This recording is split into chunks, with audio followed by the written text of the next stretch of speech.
Welcome to Kettlebell Corner. We're going to review a couple videos on kettlebell swings and back pain, and at the end, we're going to provide our solutions that'll hopefully help you in your practice and coaching. Stick around to the end.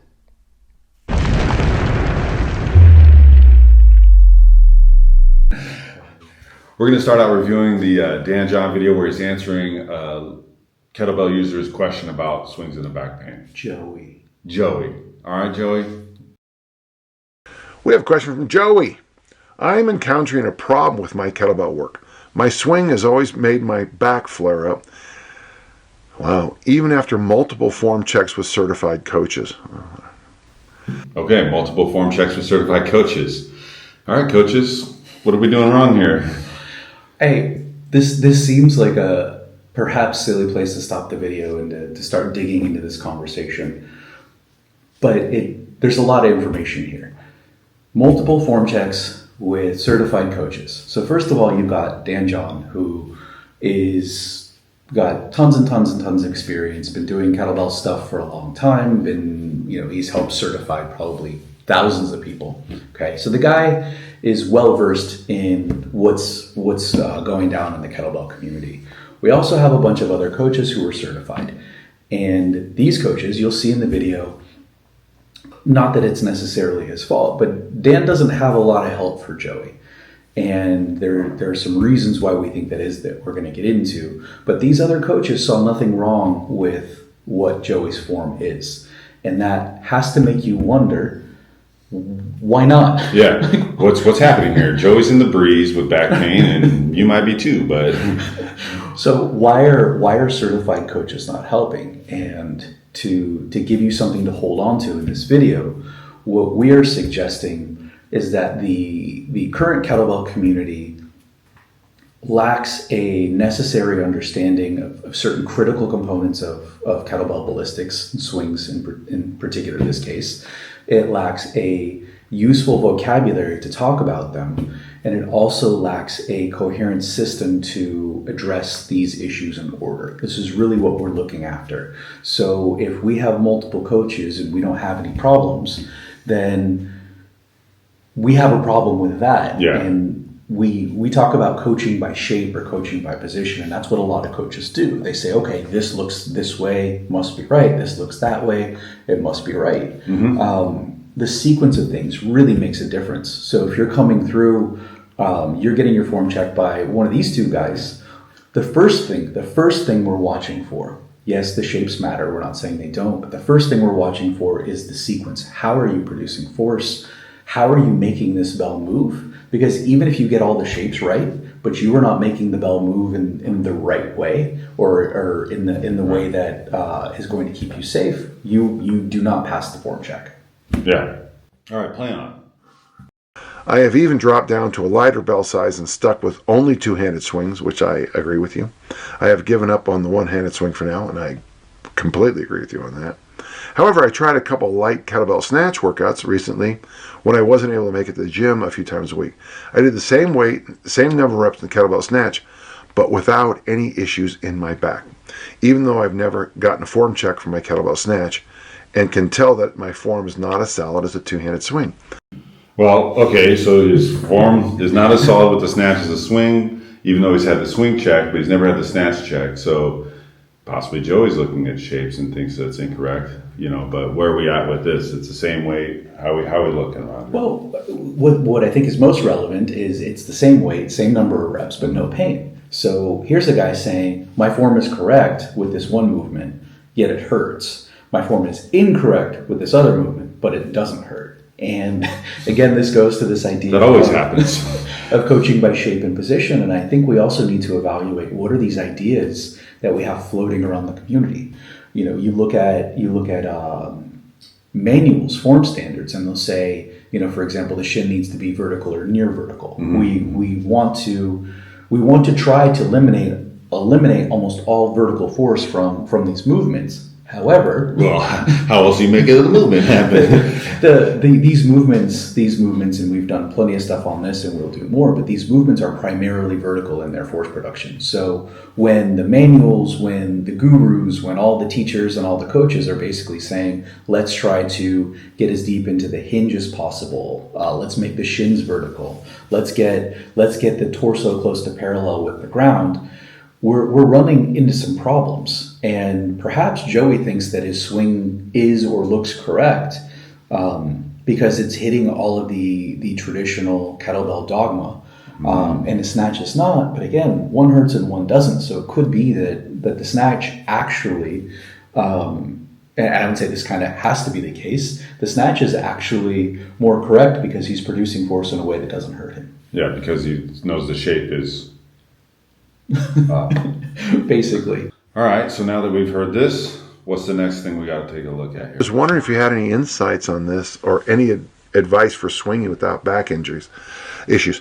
You know, Joey, I just think you're doing something wrong. Well, no. There's either something wrong or you're doing something wrong, okay? I know that's... So, if I was doing something wrong and there's something wrong, what's wrong with this? Nothing. Okay, good. Thankfully. I think this is the most insightful part of this video. It's the most helpful thing. I think what he's pointing out is that there is something wrong that is pre-existing this, that you've got an injury, or you've got some kind of anatomical constraint that's keeping you from swinging without pain. Not likely, because the snatch is okay. Mechanically, they should be similar, at least in the force production process. But it's pointing out that there's something outside of this, outside of our scope, outside of his scope, that is keeping this skill from proceeding correctly. Or the other side, which is where we can dive in as coaches, you're doing something wrong, meaning the way you're making the swing happen is causing the problem, which is likely the case because we have Joey during the snatch creating a snatch without pain. Yeah, same weight even. So I think this boils down to you're either A, you have a pre-existing reason why you can't do this, or B, you're doing it wrong. Doing it wrong, though, this is what we need to key in on. And this is, for us, it's not going to be exclusive, but it's the first thing you need to look at, and the likeliest problem is it's force production. If you're having pain, it is because the structures in your body are encountering a force that they can't handle at the moment. Got it. And assuming it's not the other thing. Yeah, right? Assuming it's not an injury or an anatomical thing. Right. So you're experiencing force in a way that your body doesn't like, which means you're producing force wrong. Yeah. So this is the most insightful part of this video, and this is what we really have to jump off of. Is okay. Well, let's go away from this. Let's stop focusing on the shape, the position, the endpoints, the beginning, and let's talk about how do we make this thing move. And when we do that, we get much closer to being able to solve Joey's problem. Okay. Even without having met him or seen his swing. All right, Joey. So hopefully you're coming across this video because we're about to solve some things for you. Maybe. Potentially. We will. So that's the Dan John portion. Now we're going to get into a little bit of evaluation from the movement fix. I think this guy's name is Dr. DeBell. Ironic. But let's just take it from the top on his video and his approach to back pain and what he thinks the solution is, and then we'll kind of elaborate on what really is.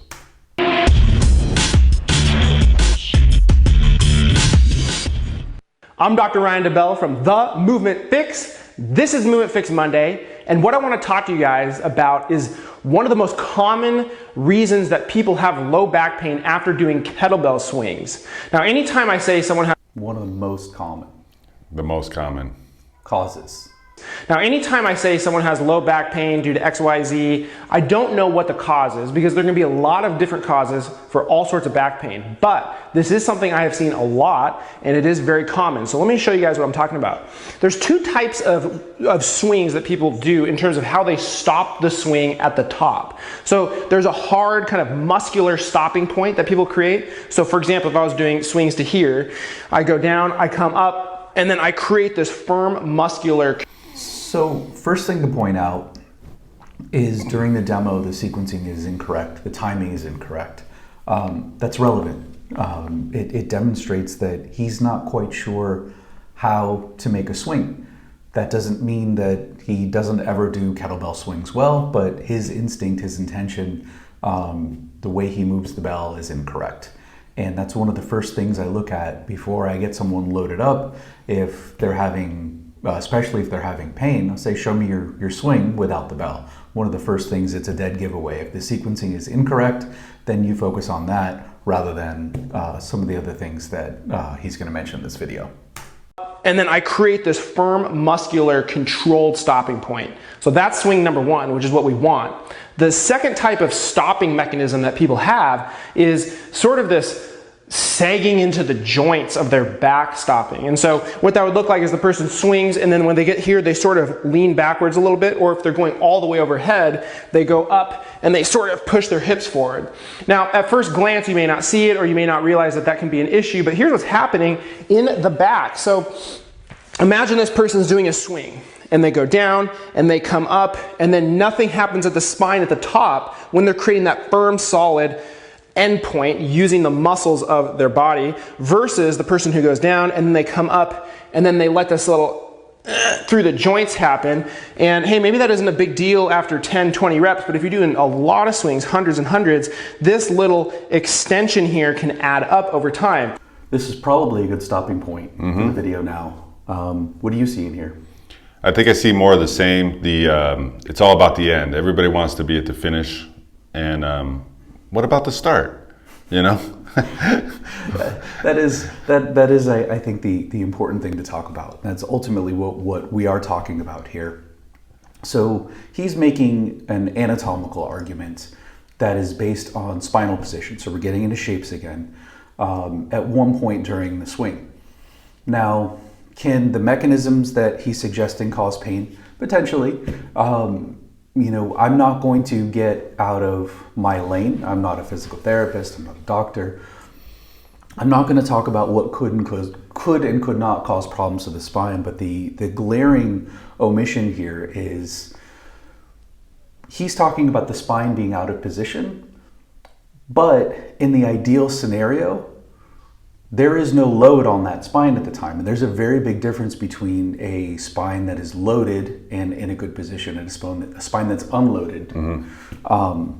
And he's neglecting the fact that if everything is, if everything goes well, okay, that kettlebell at that moment should not be heavy. No. The kettlebell is not going to be heavy until it begins to move back down. So when you finish, that kettlebell should be floating. Yeah. So essentially, if you do it right, you shouldn't have any issues at the top because you've created a weightless bell. Correct. Now, the moving into your back can be evidence that you've created the force wrong. But then, you know, what you'll see later in this video is he gets into kind of that, I think he calls it the cat-camel position, where he again wants to show you the proper position for the spine and then learn how to brace it. Not necessarily a bad strategy if you're teaching, you know, if you're teaching spinal stability, but the problem here is not spinal stability necessarily.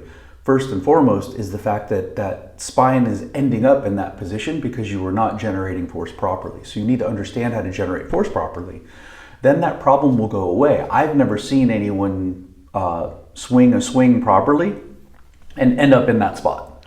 I've just never seen it. Yeah, if you can get it correct with the sequencing and your timing, you're probably not going to have any issues. So if we look at, you know, this idea of when is a kettlebell heavy, a kettlebell is heavy when it is under the influence of gravity. Okay, and for a ballistic to be a ballistic, it will be moving up faster than gravity can move it down. So we're confining this discussion to the way up because that's where these two gentlemen have stopped it. Okay, At the finish. It's on the way up. Well, it's the finish of the force generating part, right? Yeah, right. So it's on the way up. So that's where we're confining this to that point. So if a swing has been effective, that bell is ballistic. If it's ballistic, it is going up faster than gravity can bring it down. And when you look at the formula for weight, when you look at this idea that weight is a product of, excuse me, it's a product of mass, so the mass of the bell. So let's say you've got a 24 kilogram bell multiplied by the force of gravity, roughly 10 meters per second squared. So that's what weight is going to be when things are still on the surface of the Earth. But if you generated force that's sufficient to make a bell ballistic, so it's going faster up than gravity is moving down, that bell will be weightless. That's why we talk about the float. So the swing that he's talking about is not going to have a float because you're never generating the force properly. So we need to talk about when is the kettlebell heavy. If force is generated properly, that bell will weigh nothing, and this little spinal motion that I'm doing right now, it's not really going to be a problem. And yes, my spine is slightly under load, but it's not under load in a way that's going to cause a problem more significant than not generating force in the right way to begin with. Does that make sense? Yeah, but do you think people are really going to be like, his spine was under load, or they're just like, oh yeah, Chesty McChesterson gets it? Maybe in a second. So again, we go back to this idea of we need to understand how force works. We need to have a good vocabulary, and we need to understand the sequence, have a proper sequence to evaluate it. Because in the case of kettlebell swings and back pain, so often it is you are not generating force correctly. It's not about the position, and showing someone a different position, so showing someone a different ending is not going to necessarily solve the problem. It might, but I've never seen it. I've never gotten that far. Usually it's like, hey, learn how to move the bell with your legs, and that kind of... There you go. That'll fix it up. Kind of fixes it. As we talked about, and for God's sakes, let's just forget about the finish right now. So what else do you think we need to cover? With this guy? Anything? No. Okay. I've seen the video. His drill is not great for what I would do, but maybe for somebody. So the point here, and again, this is not. I don't know if he's certified to coach kettlebells. He's a physical therapist. I'm sure he's a good physical therapist, but he's not a kettlebell coach, and also probably not his fault. Many kettlebell coaches don't look at things in a way that is meaningful in terms of force production. Yeah. So even if he has been certified, this is a lot of the same stuff that we see over and over and over again: shapes, positions, et cetera, et cetera.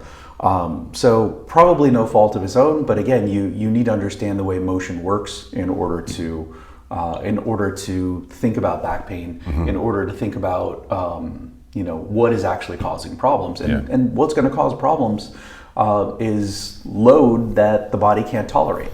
Okay, but we have to figure out where load is, where forces are. We need to understand, when we're accelerating the bell, when it's heavy. We need to understand vectors and moment arms and things like that. Which are not part of the conversation usually. All right, now that we've given our reaction to a couple of people explaining about reasons that you might have back pain or how you could potentially help your back pain, we're going to come at you with our approach, which is a movement-based approach. And essentially what that means is we're going to take it from the way that your body moves, based on who you are, not the way something should look. Am I right in this thinking, Roger? I would even reduce it further and say just the way motion is generated outside of anthropometry or injury history or any of that other stuff. So yes, that's going to be important, but this is a pure movement approach. Okay. And this is about as simple as it gets. This is within our scope. If you're a coach, especially a kettlebell coach, this is what you have control over. There are situations where your anatomy may be a limiting factor. There were times when you had your own back issues. You were, maybe doing stretching this and strengthening that, doing a little breathing. That's a whole nother video. It's a different video. And sometimes anatomy is necessary, or anatomical reasons are important to address if it allows you to generate force properly. But that's not going to be the first thing that you're going to do. The first thing that you're going to do is look from a movement perspective, and rather than looking at all the individual physics and biomechanics and stuff that you might need, we use what we call the algorithm, which is just a simple set of rules and a sequence in order to help with coaching. So, what do we got first? Stance. Okay. Like stand in the place where you are. That's a cultural reference, Roger. I'm sorry, I don't get those. All right, that's okay.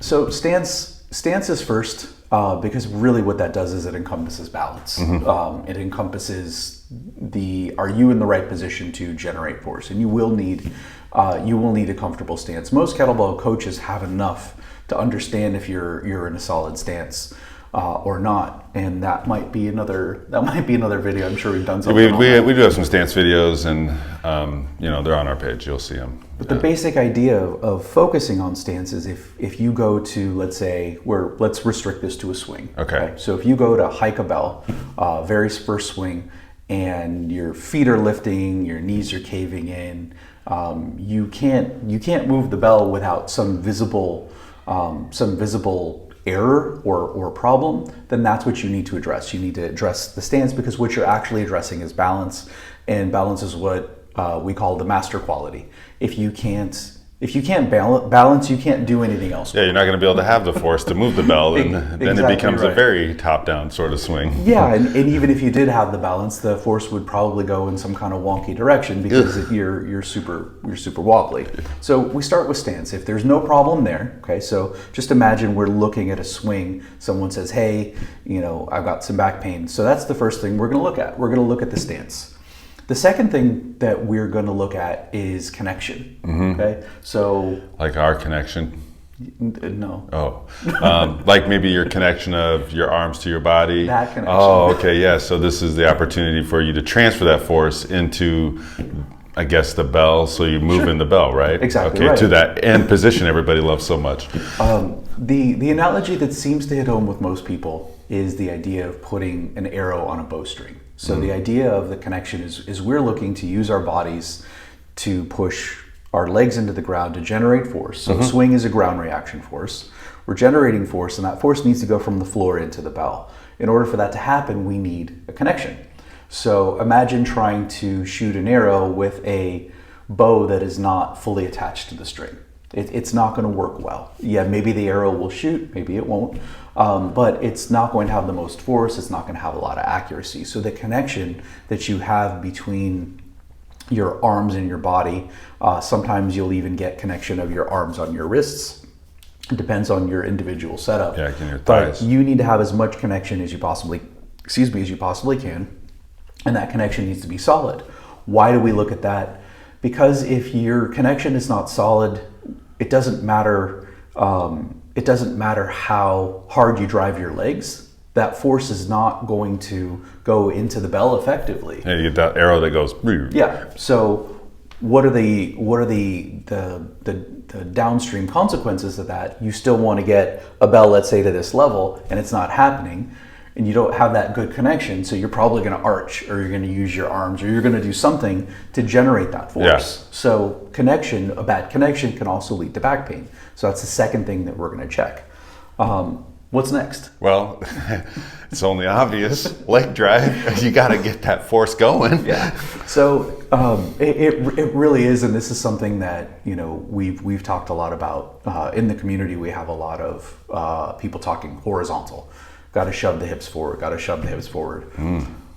The swing is a ground reaction force. It is a reaction from pushing the feet straight down. That's where I keep the ground. I don't know where you keep the ground. Where do you keep the ground? I keep the ground under my feet. Most times. So yes, your hips are going to come forward. There will be horizontal displacement of the hips, but that is a consequence of how you're built. The thing that you need to make a swing happen is pushing your feet down into the floor. That is where the force comes from. It is incontestable. It is just the way the universe works. So you need the leg drive. If you don't have the leg drive and the bell is still moving, then something else needs to be moving, which is probably going to be your arms or your back. That's back pain. That's where the back pain is coming from. And at that point, when the kettlebell is down below your feet, that's when it's heaviest, right? if the kettlebell is heaviest, again, we're not accelerating up faster than gravity can move it down, because we're just getting this thing going. Yeah.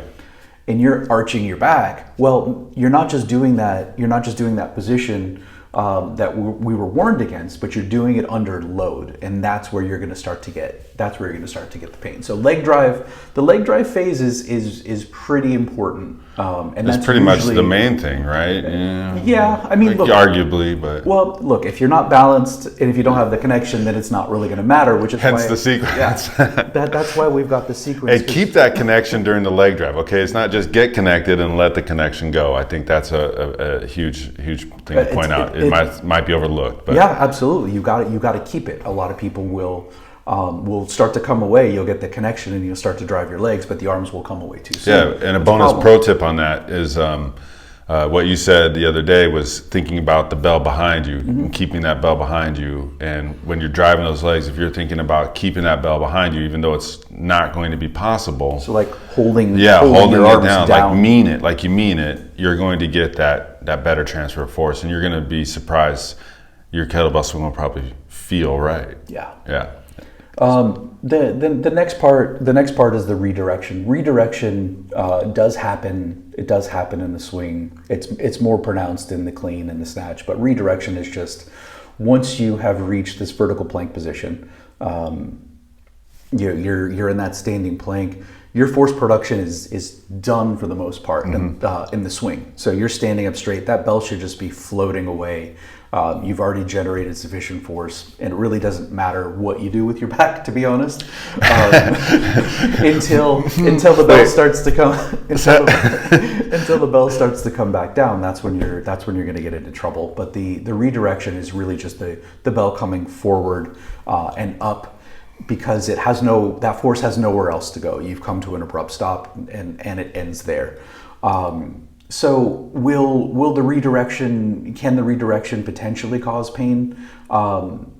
It can, if you're not ready to accept the force when you turn it around, but we're really not there. Yeah. We're really not there with these other two videos. Okay. After the redirection, though, we do have the reconnection, and this is one of the most common causes of back pain too, other than the leg drive, is letting the arms come back to the body all the way back down to the hip before you start breaking back. Yeah, I think that's by far the thing I see the most after pulling themselves up with the upper body is you're just not patient enough letting those arms reconnect to your body, because it happens really fast, and it's not natural to stand there and wait for the cannonball to come at you. So this is crucial, and if you were like, oh, I have to really bring this in, you can do it in your video. You can see this happening, and it happens even in our videos too. It's about practicing it. If you don't wait long enough, let those horns hit your thighs, so to speak, then you're gonna have some issues. You're gonna have one. You'll have force moving in directions that you probably don't want it. If you're not waiting until the arms reconnect with your body, you're potentially creating torque around a spinal segment. So you got your spinal segments here. Torque is when it's force moves in straight lines, but when it's constrained by an axis or it doesn't move through the center of mass of a joint, you get torque. You get rotation happening, and torque is think of it as force when it meets rotation, and the formula for that is it is the applied force times the moment arm, and the moment arm is a distance, and that distance, let's say you draw a line between the kettlebell and your spine.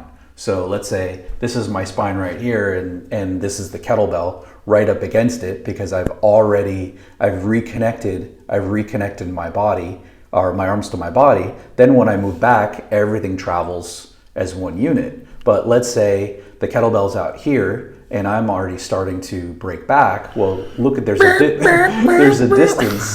distance between, or a greater distance between excuse me, the kettlebell and the spine. So the less this distance is, the less the moment arm is, therefore the less torque. So when you're minimizing the moment arms and you are diminishing that risk by reconnecting the bell to your body. It is very, very important that you do that, which is why we spell it out in the algorithm. The last thing we look at, the last phase, if there's an issue, is the reload.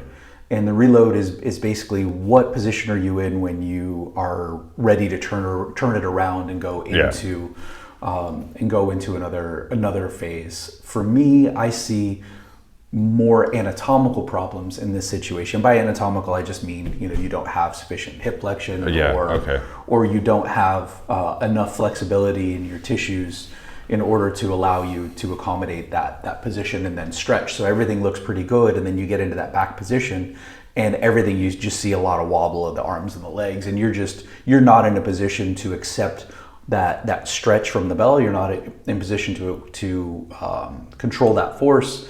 So when it's time to go back the other way, something usually happens, and I'll usually see sometimes it's the second or third swing. That's when I'll start to see problems, and gradually, as someone gets tired, you'll start to see the force drop, and then you'll see them want to get into their back. So that can also cause some problems. But these are the steps that we use, and when we look at each step in order, and we say, okay, is this phase good? Is this phase good? Is this phase good? Cool. Now you may have let's say you're doing a set of 10, and swings 1 through 7 are fantastic, and then someone loses focus. You go back, and this is where video is really good. You'd be like, look, it's actually they didn't reconnect. Yeah. When they don't reconnect, it may not cause pain. It may be a subtle, it may not be, if here's the spine and here's the bell, it may not be here. It may be here, but this is better. Yeah. And over time, what happens is you start to lose your force production capabilities, and you get more and more tired. So it's not until later in the set that these things really start to manifest. But if you're going back and you're assessing first injury, and then you're going back and say, okay, well, I'm not getting injured, but I want to be more efficient, then you go back and you look at the last step where things went well. That's what you coach. So then you're not going to talk about leg drive in that situation, because your leg drive isn't the problem. The problem is the fact that you haven't connected the arms to the body. You haven't attached the arrow to the bowstring, so it doesn't matter how far back you pull it. Yeah, there's not the arrow's not going to be there. Exactly right. So this isn't going to fix all of the problems, but it's going to it's fixed all of the problems I've ever encountered that are within my scope. If I've had a client who's had injury or problems beyond this is something that they need to see a doctor for. Yeah. So rather than talking about position and drills and talking about the finish, it really is. It's usually about the start in many cases. But if it isn't, then we have an algorithm that kind of guides us through all these different phases to see where the problem might be. Cool. So just to be clear, coaches and practitioners who self-evaluate, get your stance on point. Make sure you get that connection, leg drive, redirect, reconnect, reload, repeat. Just make sure if you're covering these steps, this is a game changer, and it'll simplify, 1, your ability to coach people, and 2, your ability to get better. And then you can dive into, like what Coach said here, is the details. Where am I breaking back? Am I getting right where I need to be? Is that bell in the best position? And that should take care of a lot of the issues you might be having with your back, unless you need a bacchiotomy. No, it's possible. Okay. Anything else? No. All right. Thanks for joining us on Kettlebell Corner, and stay strong, y'all. Stay strong, y'all.